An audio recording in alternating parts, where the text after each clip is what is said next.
ನಾವು ಹೇಳ್ತಿರುವಂಥ ವ್ಯಕ್ತಿ ಇವರು ಸಾಮಾನ್ಯ ಅಲ್ಲ. ಯಾಕಂದ್ರೆ ಬಹಳ ಹತ್ತಿರದಿಂದ ನಾವು ಅವ್ರನ್ನ ನೋಡಿದೀವಿ.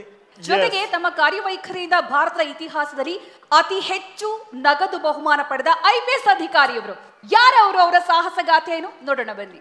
ಕಾಡುಗಳ ವೀರಪ್ಪನ್ ಇದೊಂದು ಹೆಸರು ಕೇಳಿದ್ರೆ ಇಡೀ ದಕ್ಷಿಣ ಭಾರತ ಗಡಗಡ ನಡುಗುತ್ತಿದ್ದ.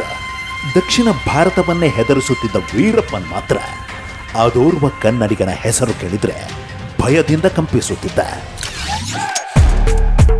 ಯಾಕಂದ್ರೆ ಅದೋರ್ವ ಕನ್ನಡಿಗನ ನೇತೃತ್ವದ ತಂಡ ವೀರಪ್ಪನ್ನ 100ಕ್ಕೂ ಅಧಿಕ ಸಹಚರರನ್ನ ಸಂಹರಿಸಿತ್ತು.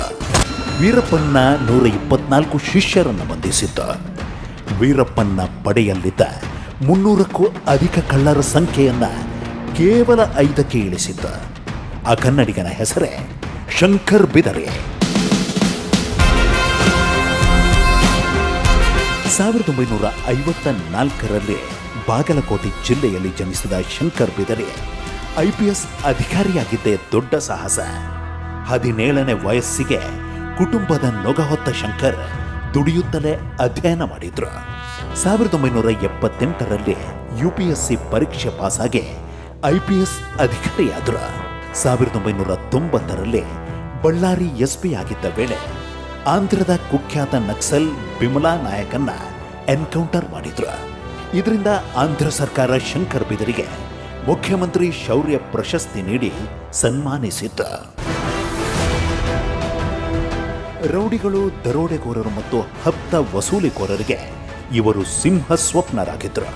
ಧೈರ್ಯ, ಸಾಹಸ ಮತ್ತು ಚಾಣಕ್ಷತನಕ್ಕೆ ಖ್ಯಾತಿಯಾಗಿದ್ರು.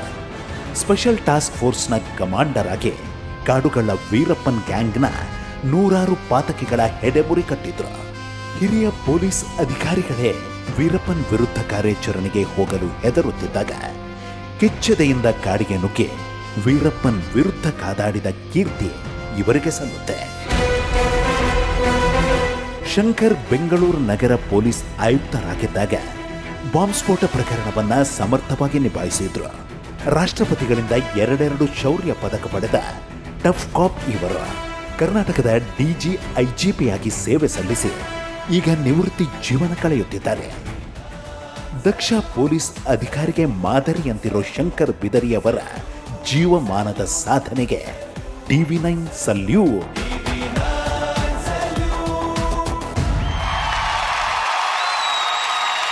ಈ ಜೀವಮಾನ ಶ್ರೇಷ್ಠ ಸಾಧನೆ ಗೌರವ ಅರ್ಪಣೆ ಮಾಡೋದಕ್ಕೆ ವೇದಿಕೆ ಮೇಲೆ ಬರಬೇಕು ಅಂತ ಕೇಳ್ಕೊಳ್ತಾ ಇದ್ದೀನಿ. ಗೃಹ ಮಂತ್ರಿಗಳಾದಂತಹ ಡಾಕ್ಟರ್ G. ಪರಮೇಶ್ವರ್ ಅವರು, ಹಾಗೆ ಹೈಕೋರ್ಟ್ ನಿವೃತ್ತ ನ್ಯಾಯಮೂರ್ತಿ ಶ್ರೀ B. ವೀರಪ್ಪ ಅವರು ವೇದಿಕೆ ಮೇಲೆ ಬರಬೇಕು. ಜೊತೆಗೆ TV9 Kannada managing editor Shri Rahul Chaudhary ಅವರು ಕೂಡ ವೇದಿಕೆ ಮೇಲೆ ಬರಬೇಕು ಅಂತ ಕೇಳ್ಕೊಳ್ತೀನಿ. ಹಾಗೆ ಈಗ ನಮ್ಮ TV9 ಸಲ್ಯೂಟ್ ಗೌರವ ಸ್ವೀಕರಿಸೋದಕ್ಕೆ, ಜೀವಮಾನ ಶ್ರೇಷ್ಠ ಪ್ರಶಸ್ತಿ ಸ್ವೀಕರಿಸೋದಕ್ಕೆ ಶ್ರೀ ಶಂಕರ್ ಮಹಾದೇವ್ ಬಿದರಿ ಅವರು ವೇದಿಕೆ ಮೇಲೆ ಬರಬೇಕು. ದಂಪತಿಗಳು ಶ್ರೀಮತಿ ಅವರು ಕೂಡ ವೇದಿಕೆ ಮೇಲೆ ಬರಬೇಕು ಅಂತ ಕೇಳ್ಕೊಳ್ತಾ ಇದ್ದೀನಿ.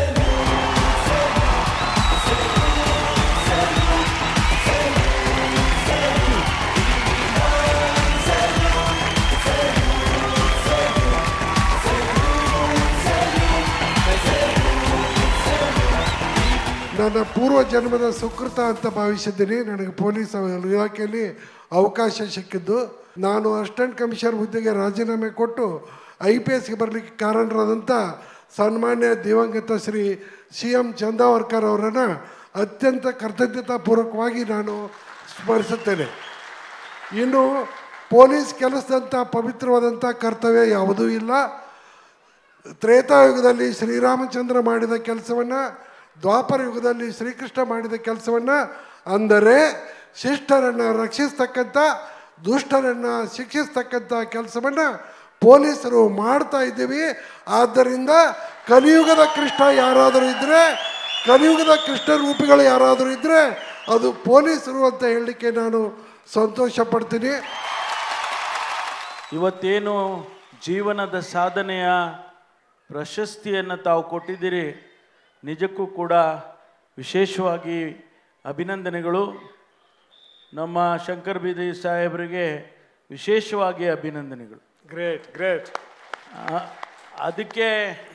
ಅದಕ್ಕೆ ಕಾರಣೀಭೂತರಾಗಿ ಯಾರಪ್ಪ ಅಂತ ಹೇಳಿದರೆ ನಮ್ಮ ಸಹೋದರಿ. ಅವ್ರದ್ದೇನೇ ಅಷ್ಟೇ 50% ಅಷ್ಟೇ. ಅದರಿಂದ ನಾನು ತಮ್ಮಿಬ್ಬರಿಗೂ ಕೂಡ ಭಗವಂತ ಹೆಚ್ಚಿನ ಆರೋಗ್ಯ ಕೊಡಲಿ, ಇನ್ನೂ ಕೂಡ ಹೆಚ್ಚಿನ ಸಲಹೆ ಸೂಚನೆಗಳನ್ನು ಪೊಲೀಸ್ ಇಲಾಖೆಗೆ, ನಮ್ಮ ರಾಜ್ಯ ಸರ್ಕಾರಕ್ಕೆ ಕೊಡಲಿ ಹಾಗೆ ಅಂತ ಹೇಳಿ ನಾನು ಹಾರೈಸ್ತೇನೆ.